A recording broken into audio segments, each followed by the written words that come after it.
ఇన్నాళ్ళు నా జీవితంలో ఈరోజు గల దీప ప్రశాంతంగా తలబోరు వేగం దిగిపోయి ఈరోజు తెల్లవారగల ప్రశాంతంగా లేచాను అనేత అంటూ ఉంటాడు.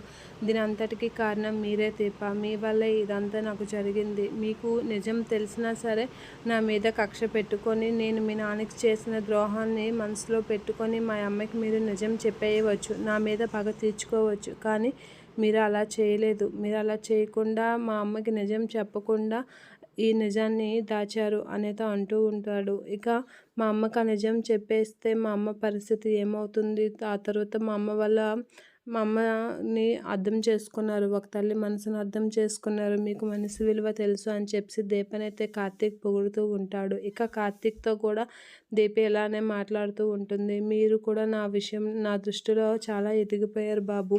మీరు మీ అమ్మ కోసం, నేను నా కూతురు కోసం ఎలా బతుకుతున్నానో మీరు మీ అమ్మ కోసం అలానే ఉన్నారు.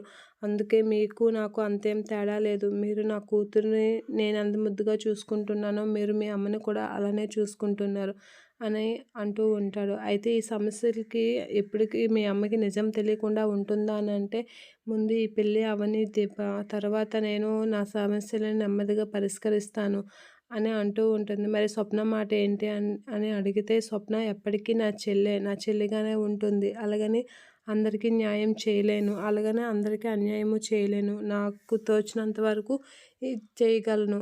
అలాగని స్వప్నని ఎప్పుడు విడిచిపెట్టను. నా చెల్లిగానే ఎప్పుడు తనని ఉంచుతాను.